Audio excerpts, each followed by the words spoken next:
Welcome to Agronomy Moment. I'm your host, Wendell Koehn. We bring in people who agree with me, disagree with me, and above all, are not afraid to say it like it is. All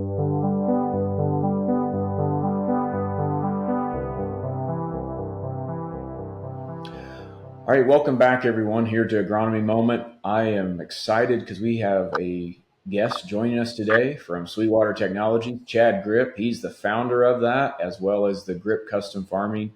Chad, Hey, welcome. thanks, Wendell. Thanks for inviting me. I've been looking forward to this. Yeah, same. I have as well. So just tell us just a little bit about yourself, who you are, and what started. First of all, where are you So from? we're in north central Illinois, little town of Sheffield. I'm a fifth generation farmer. Grew up.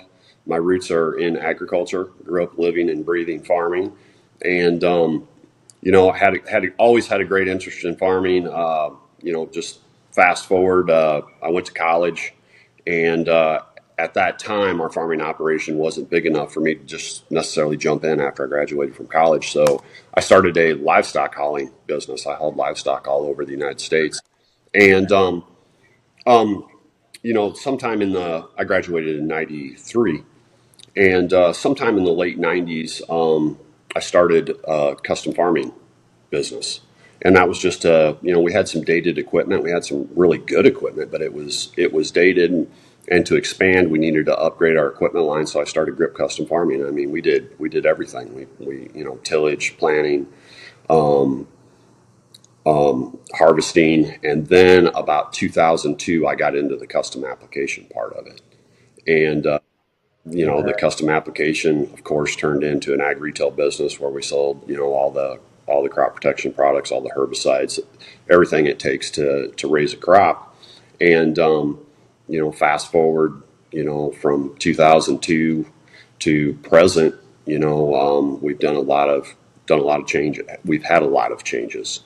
We started Sweetwater Technologies in 2022. And we just continue to move forward and try to be as innovative as possible.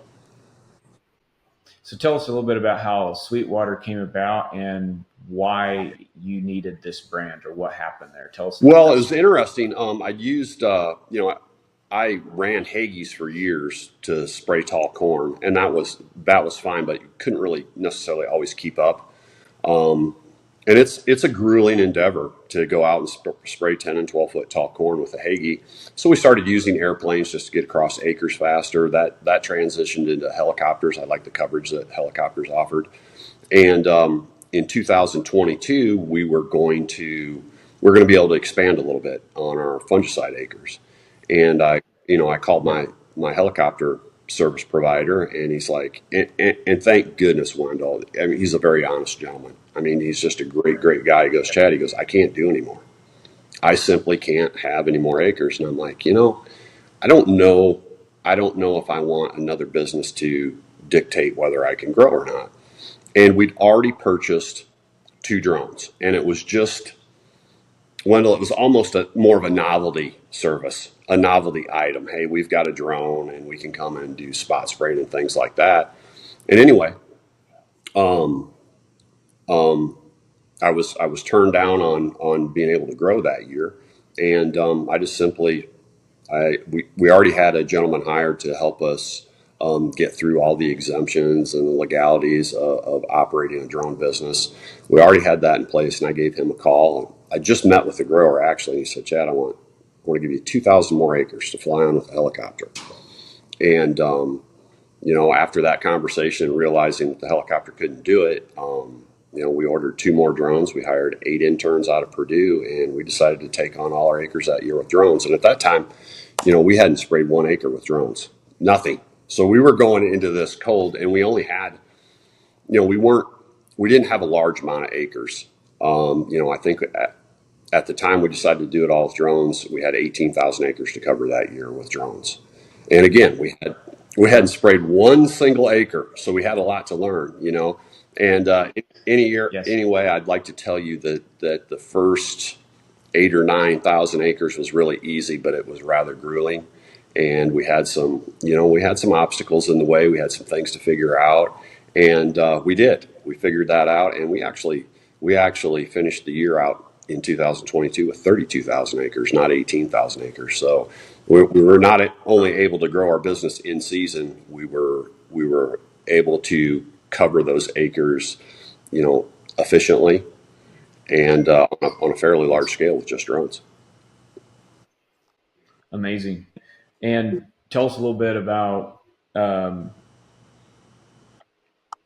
I guess, could tell us a little bit more about you where you're at today, and far as what are you recommending for farmers in chemical and our crop inputs, especially. Maybe not even related to chemical, but just in Uh, general, the market environment we're I in. think in the environment we're in with reduced margins, realize where you're spending your dollars. NP and K Okay. is very important in corn production, but Yes. over applying NP and K is extremely costly and it does nothing to your yield. I think we're Yep. past the days of where it takes 1.2 units of nitrogen to produce a bushel of corn. Really, if you're efficient, you should be down, zero point 0.8, zero point 0.7. On our own Yep. operation, I think last year we were at 0.66 units of nitrogen per bushel. We Yes. reduced our cost of our nitrogen. We don't apply as much P and K as we used to, and not that our soils are depleted, they're built up, but we're Yeah. using And you say less P and K. You're saying relative to the yields you're relative to the producing. yields we're producing. Yeah, always Yeah. always maintain your soil health. You have to do that, and and we sell dry fertilizer, we sell nitrogen. And so it does pain me a Yes. little to say this, but all farmers can afford to cut back on those input costs. They really can. But you can't just say, well, I'm gonna this year it's tight. I'm gonna cut my NP and K way back. You can cut it back, Right. but take those dollars and put it into something that's going to help protect your yield. It's going to help is going Sure. to help you put a little higher number on the board for the year. Over applying Yeah. NP and K does not do that. Run plant growth regulators, run a fungicide pass, run two fungicide passes, whatever it takes to attain complete plant health. That's where we need to be focused because that's where our bushels are. Yes. And so what you're saying is that recovering from, a plant that has degraded in health is is a road that you may not ever get back to, for No, one thing. And the second thing is your plant health from the beginning is where you start to build your bushels and yeah. protect it. You can't gain back No, what you you've can't, lost. and that goes. That I mean, what if you're living and breathing in our world, whether you're a plant, an animal, a human being, whatever you are, nothing recovers 100% from being injured, whether it's Yes. from disease or whether it's from nature or whatever. You have to maintain health. Yes. Makes total sense. Tell us a little bit about. You've talked a lot to me about Drone Zone Recharge, and this is a product that you put in with your spray, your drone application. Talk to us a little bit about this and why is it so exciting? And I hear you talk about it a Well, lot. yeah, I'm jacked up about Drone Zone Recharged. It is the very first EPA labeled salicylic product on the market today. And what I like about this product, it's a very long lasting stress mitigator, and it, it's the missing link to what I've been searching for years from a plant health perspective. Hmm. When fungicide spraying was I mean, when it really took off, I think it was 2006, 2007. That's when everybody realized, hey, we've got to spray fungicide to keep our crop healthy. And we were spraying it once. Okay, we got to spray it VT. That's industry standard is VT. Well, fact of the Yes. matter is, there's not enough airplanes, helicopters, Hagee sprayers, drones to cover every acre in the Corn Belt at VT. It doesn't work. So you're always kind of a little bit set up to fail from a plant health perspective because you don't know when to hit it. And certain Right. years you spray at VT and you hit a home run. The next year you Yes. might spray at VT and all of a sudden you get late season disease. And so we move the fungicide later in the season. Next thing you know, we're infected Yes. early. So it's always a guessing game on when you're going to spray. And I've kind of labeled that the splash and dash operation. We don't know when the right time Yep. is. I can't tell you that. So we moved on our own farm acres and a number of our customers. We moved to a multiple pass application program on corn and soybeans both. Where I Yep. saw But tell me, but if I understand right, when you're doing multiple passes, we're not talking about spraying Veltima two no, times. Talk just a little bit about that, the systems approach of what you're talking about, because we have a budget we here, right? we do have a budget, and I love Veltima. I mean, for the guy that Yes. wants to spray one time and wants a long lasting product, I Agreed. love Veltima. It's my favorite tool in the toolbox. It really is. Um, Yes. but what we fought for years is to get 60 days. What I think that 60 days of plant health, that timing is from about V10 to black layer. It's roughly 60 days, depending on what part of the country. I mean, it may be a little different if you're growing corn in Mississippi or if you're growing corn in Wisconsin. Right. So here in the Midwest, that 60 days, we were to really achieve complete plant health, we were having to spray 3 times. We did. We had 3 applications. Okay. That's not only a hard sell, that can be hard on your checkbook. Is there a return on Yes. investment when you have complete plant health? Yeah, but the outlay is pretty big. Okay. So Yes. we didn't have Absolutely. anything that could last long enough and protect our plant long enough to avoid 3 sprayings. Now we do with drone zone recharge, a very long lasting stress mitigation product. It helps keep your plant breathing. It helps with up the uptake of active ingredients, fungicide. So it's going to make your fungicide work better. It's just salicylic acid that's in drone zone recharged is is something that the plant produces naturally.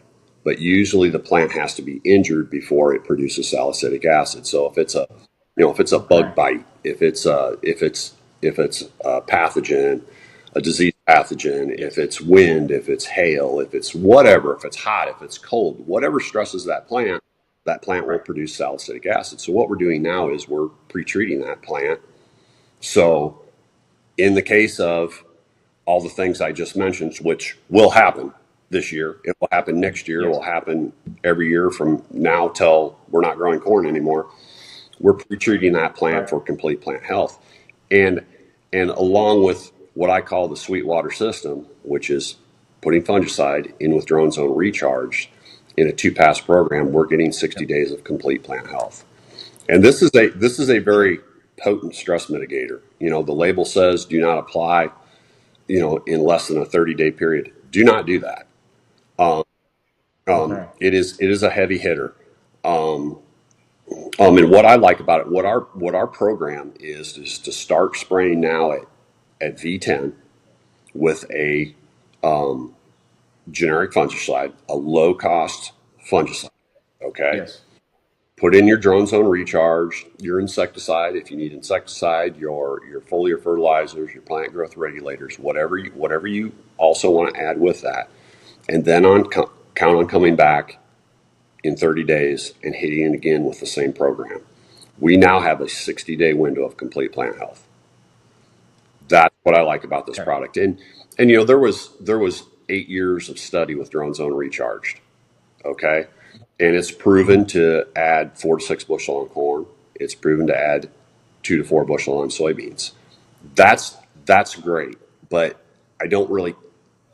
I shouldn't say I don't care about it, but that's not what excites me. There are a lot of products out there that we can add, 2 to 4 bushel. We can spray Right. a foliar fertilizer. We can spray this. We can do that and add 2 to 4 bushel.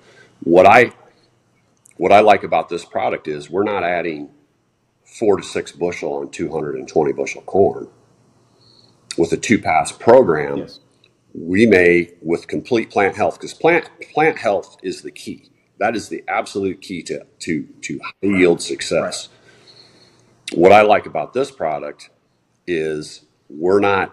again, we're not adding 4 to 6 bushel on a 220 bushel corn. We're adding 20 to 30 bushel on 220 bushel corn because of plant health. You know, Right. it's not that drone zone recharge and whatever we put in the tank adds that 20 to 30 bushel. No, it just helps achieve complete plant health, and that's where your yield bump is. Year in, That year makes sense. out. What we want to be doing in September is we want to be harvesting green corn with the ear standing straight up and the moisture's 15, 16, 17%, and we've got 60, 61 pound corn. And plant health is what it takes to achieve those goals.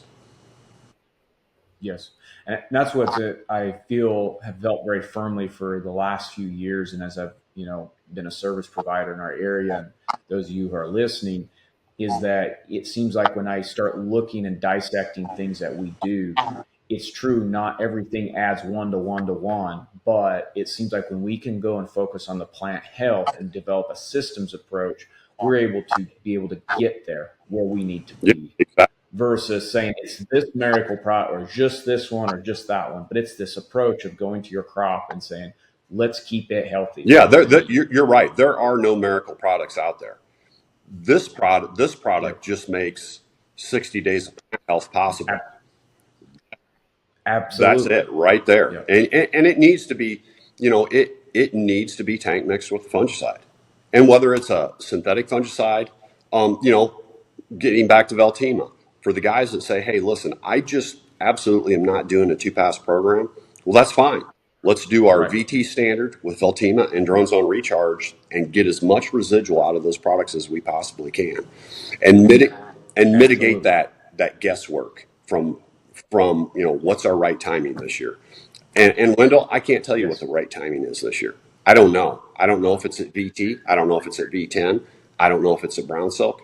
I can't tell you that, but I can tell you that it's somewhere in that 60 days. If we can protect that plant for 60 days, we've taken all the guesswork out of it, and now we have a planned and managed program. Absolutely. Yep. And I really like that part too, because I feel like a farmer can be able to go forward with, because sometimes there are times in agriculture, and I say this carefully, but there are times in agriculture where we actually can pay more to reduce risk and we're better off than to pay less and increase risk. Because that is truly what I feel like farming is truly about to make money is risk management. It's more about managing our risk and reducing it where we can than it is about trying to find the silver bullet over here that I timed everything perfectly. Exactly. Exactly. Yep. And there's a lot of we have a lot of customers, and we get it. We're farmers too. Um, we had, Absolutely. gosh, the programs that you've ran for us the last 2 and 3 and 4 and 10 years they've worked, but we've got to cut costs this year. Let's cut that out. You Yes. can't do that because we still have to raise big yields. I mean, we do. Yes. You can't raise big yields by cutting everything out of there. You're gonna be stuck at lower prices and lower yields, and that just doesn't work. Now, I'm not saying go out and spend another 100, $200 an acre on something, but if you can find these economical products, which we offer, which Drone Zone Recharged is one of those products. If you can find those products, keep your costs down, and still achieve high yields, I mean that's a home run. That's You right. can market your grain, and the last thing I want to do is give anybody marketing advice. But while we don't have $7 corn now right now, if you look at the Chicago Board of Trade, it's not as ugly as we thought it was going to be like last August. We thought we were going to be sub That's right. 350 corn, and we're not. We're 450 plus now. And if you can go into this year with a planned and managed program to make sure Yes. that you're protecting your crop 100%, and achieving those high yields. You know, take your yields times the Chicago Board of Trade price, and I don't think we're sitting too bad.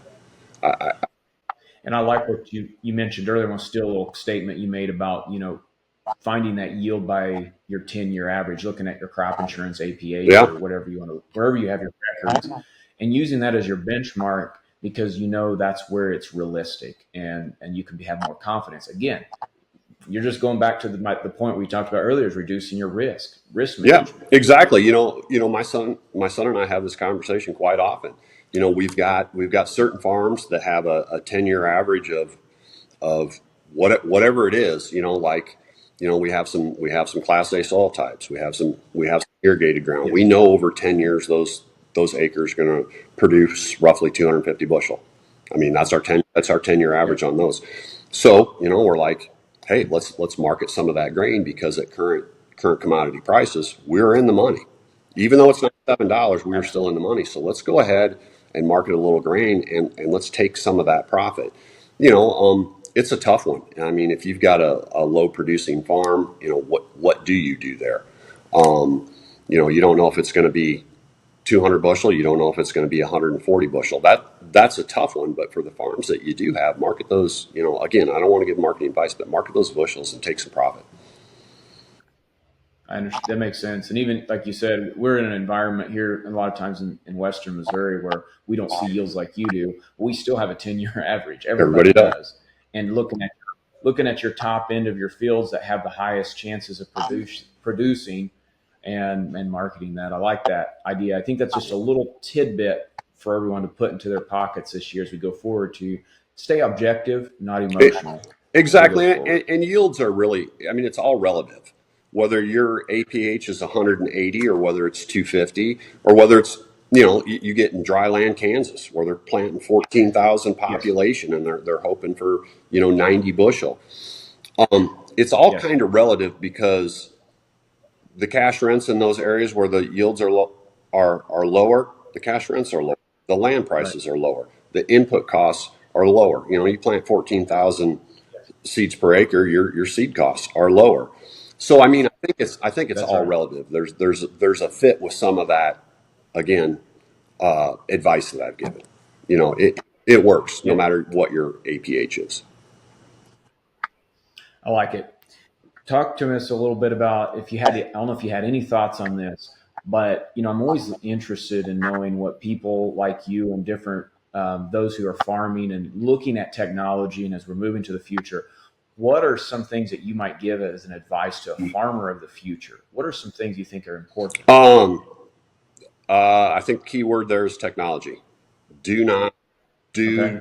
do not turn do not turn a cheek to technology. Don't do that. And technology just isn't in our tractors, in our sprayers. It's in our products we use in everyday crop protection. I mean, I think the biological side of things is huge right now. And Yes. biologicals, for the most part, they're fairly economical. And what I like about biologicals, again, much like drone zone recharge, biologicals offer long-lasting protection, where your synthetic products are more of that quick hit. That I've got a problem, let's Yes. let's treat it. I really like biologicals. Yeah. I think the technology there is moving forward at light speed. You know, there's going to be a lot more interesting biological products that come to market. I really do. So pay attention to that technology. Technology, whether it's Um, equipment or whether it's crop protection products, pay attention to that. real quick, do you have a book that you would recommend? Do you read? I do read. Um, a book I would recommend. Nothing off the top of my head, but um, gosh, I read a lot of stuff. I watch a lot of stuff, and and Yes. most of it is around never giving up. Never give up. Always move forward. Always have a positive mindset. Yes. Do not wake up in the morning with a bad attitude. It will not help. No Yes. matter no matter how bad it Yeah. is, no matter how bad your relationships are, no matter how bad your finances are, no matter how bad your crop looks at that moment, don't wake up with a bad Yes. attitude. It will not help. So I think any type of books like that, anything you can watch, gosh, I mean, you can find so much on the computer these days. You can find so much on YouTube. Keep a positive mindset and Yes. never give up. Like it. Very good. Any question that you wished I would have asked? Um, question that Wish you would have asked. What what drew you? So you own a Sweetwater franchise. So That's right. what drew you to us? I mean, we we've marketed ourselves quite well. Um, we try and get out in Yes. front of people, but that doesn't necessarily seal the deal. So I guess Correct. what made us appealing to you? Sure. So just real briefly, in the interest of time, but Reed Nodine is our area team leader for Hmm. Missouri. I sell Beck's hybrid seed, and he has a childhood friend. He grew Yeah. up in your area, and he told me about it. And he says, I think it's worth looking into it. He says, I have no skin in this game. He said, I just want to let you know because I think you might be interested in talking to these people. And so that's how I reached out. And Derek Pistol and got in contact with him. And then from there to Hannah, your daughter in law, who runs the franchise. And then it took me a little time. I came out, as you know, last summer, spent some time. I felt like I had to do some due diligence, but what drew me in the end was I was impressed with your mentality and exactly one of some of the things we talked about today. I wanted my listeners to be able to hear that because I think they're as much as a part of this business and of being a part of making farms successful as anything. And this is just another way of I want them to hear you and what I experienced there, and being able to understand the backing, the team, and the knowledge, experience we have. And at the end of the day, there was that sense that I felt of your interest in the farmer's success. So that's what drew me to you is I felt like we had an alignment there of what we were trying to accomplish in making farmers and agriculture Yeah, successful. I think we really clicked and realized we were on the same page when we had dinner for the very first time. Yes, You and Hannah, yes, Hannah that's and right. I, and I mean, we have that same mindset about serving our customer. Um, That's right. it has to be whatever we do has to be an agronomic endeavor that gives a return on investment to the farmer. That is very sustainable. That is an extremely sustainable relationship between supplier and customer. Yep. We realized we had the same Yeah, North Star. yeah, Yep. exactly. That's a good way to put it.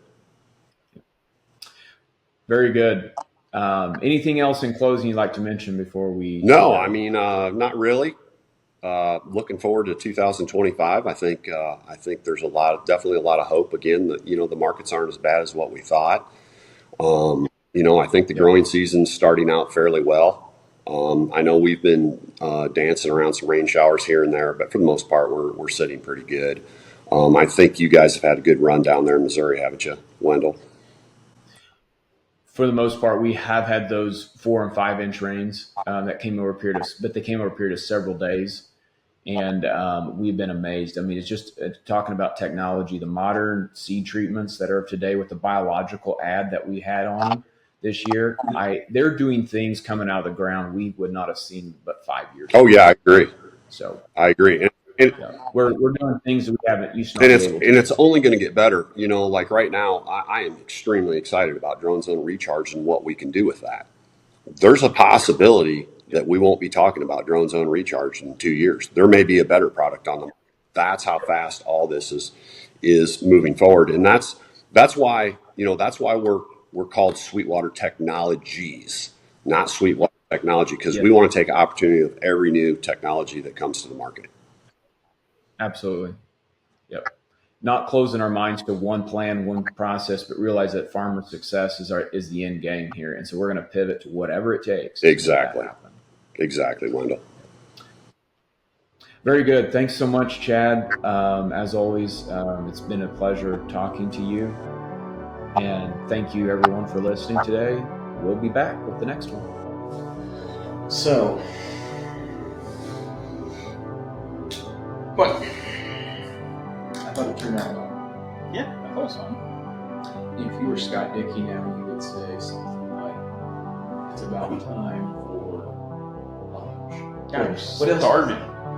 You're starving? Yes. What would he call it, Selena? What does he say? Grub or something? He calls it something else. He doesn't say, "Let's go for lunch." He says, I don't know. "Ready for something." shot. I don't. You don't know what's going to come out. Exactly. But I wish he was here. We could have made a really nice roundtable discussion. And hey, I got selected. Field Groms of the Year. No. It's your turn again. For wave 1 of the whiskey. It's almost bean time. So I got splinters in my hand. It's almost bean time. Lunch. Yes. Scott always brings up. Well, it's 11:30. It's 12 almost. Cameras. No, it's not. Oh, God. Don't make talk about it. Kind of did that kind of little move where they're like I was shutting it off, and I just kind of. Yeah, I got that splinter dissected out.